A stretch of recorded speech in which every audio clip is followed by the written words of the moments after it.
down, I know you got me, babe. Assalamualaikum warahmatullahi wabarakatuh.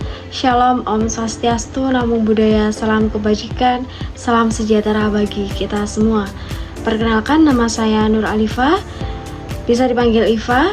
Saya mahasiswi Universitas Islam Majapahit, Kota Mojokerto, dari Prodi Ilmu Pemerintahan, Fakultas Ilmu Sosial dan Ilmu Politik. Tujuan daripada pembuatan video ini yaitu untuk memenuhi tugas mata kuliah Filsafat Ilmu. Baik, untuk pembuatan video presentasi ini yaitu saya akan membahas terkait kebenaran ilmiah. Selanjutnya saya akan menjelaskan terkait kebenaran ilmiah. Kebenaran ilmiah adalah pengetahuan atau fakta yang diperoleh melalui metode ilmiah, yaitu proses observasi, eksperimen, dan analisis yang sistematis. Kebenaran ini bersifat sementara karena bisa berubah jika ada bukti baru yang lebih kuat. Contohnya, dulu orang percaya bahwa bumi adalah pusat alam semesta. Namun, setelah penelitian lebih lanjut oleh teori heliosentris oleh Copernicus membuktikan bahwa bumi mengelilingi matahari. Jadi, kebenaran ilmiah terus berkembang sesuai dengan penemuan baru. Kebenaran ilmiah penting untuk membantu kita memahami dunia secara akurat dan membuat keputusan yang lebih baik dalam kehidupan sehari-hari. Tanpa kebenaran ilmiah, kita mungkin percaya pada mitos yang justru merugikan, seperti menggunakan metode yang tidak terbukti untuk mengobati penyakit. Dengan memahami kebenaran ilmiah, kita dapat hidup lebih sehat, aman, dan produktif. Kemudian ada metode ilmiah. Metode ilmiah adalah cara sistematis untuk memahami suatu fenomena. Berikut adalah langkah-langkah pada metode ilmiah. Yang pertama ada observasi, yaitu mengamati fenomena atau masalah yang terjadi, lalu mencatat fakta-fakta yang terlihat. Misalnya, tanaman di tempat teduh tumbuh lebih lambat dibandingkan yang terkena cahaya. Kemudian ada hipotesis, yaitu membuat dugaan sementara yang dapat diuji. Contohnya, tanaman membutuhkan cahaya untuk tumbuh lebih cepat. Misalnya ada eksperimen, yaitu melakukan percobaan untuk menguji hipotesis. Misalnya, menanam beberapa tanaman di tempat terang dan beberapa di tempat teduh. Kemudian analisis data, yaitu mengumpulkan data dan menghasilkan hasil eksperimen untuk mencari pola atau hubungan. Contohnya, mengukur tinggi tanaman dari kedua kelompok. Yang terakhir ada kesimpulan, yaitu menyimpulkan apakah hipotesis didukung oleh data atau tidak. Jika benar, hipotesis diterima; jika salah, hipotesis direvisi atau diganti. Kemudian ada ciri-ciri kebenaran ilmiah.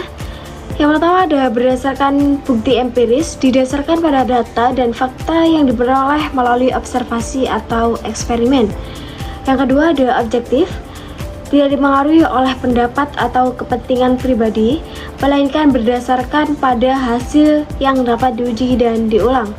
Yang ketiga ada sistematis, yang diperoleh melalui metode ilmiah yang terstruktur dan logis. Yang keempat, terbukanya untuk koreksi, yaitu bersifat sementara dan dapat direvisi jika ditemukan bukti baru yang lebih kuat. Yang kelima, dapat diuji dan diverifikasi. Kebenarannya dapat diuji ulang oleh orang lain untuk memastikan validitasnya. Yang terakhir ada universal, yaitu berlaku di mana saja selama kondisinya sama, tidak terbatas pada waktu atau tempat tertentu. Kemudian ada contoh kebenaran ilmiah. Contoh kebenaran ilmiah yang berkembang adalah teori atom, yang pada awalnya Dalton pada abad ke-19 menggambarkan atom sebagai partikel terkecil yang tidak dapat dibagi. Namun, penelitian lebih lanjut menemukan bahwa atom terdiri daripada proton, neutron, dan elektron, seperti pada yang dijelaskan dapat model atom Thomas dan Rutherford. Kemudian teori berkembang lagi dengan model Bohr yang menunjukkan elektron bergerak dalam orbit tertentu. Hingga akhirnya mekanika kuantum menjelaskan bahwa elektron memiliki sifat gelombang dan partikel bergerak dalam orbital. Perkembangan ini menunjukkan bahwa kebenaran ilmiah terus berubah seiring bukti dan teknologi baru yang ditemukan. Selanjutnya, pentingnya sikap ilmiah. Sikap ilmiah seperti kritis, skeptis dan terbuka sangat penting dalam menghadapi informasi ilmiah.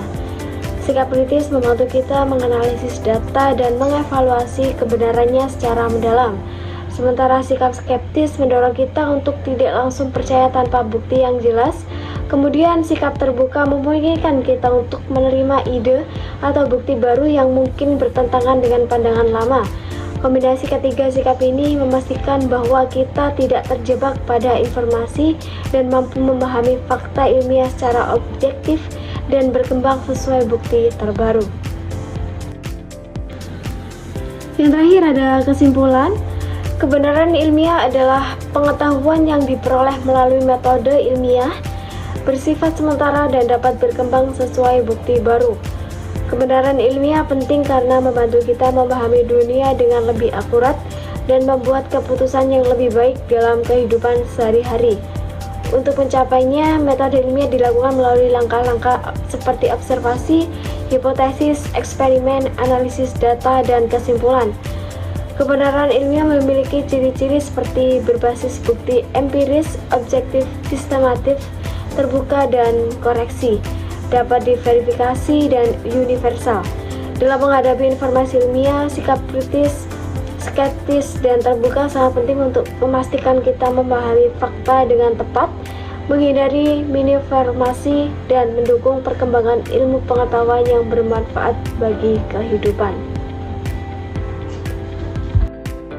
Itu tadi video presentasi saya. Semoga bisa bermanfaat buat teman-teman, dan terima kasih sudah menonton, dan mohon maaf bila ada salah kata maupun penulisan, dan saya akhiri. Wassalamualaikum warahmatullahi wabarakatuh.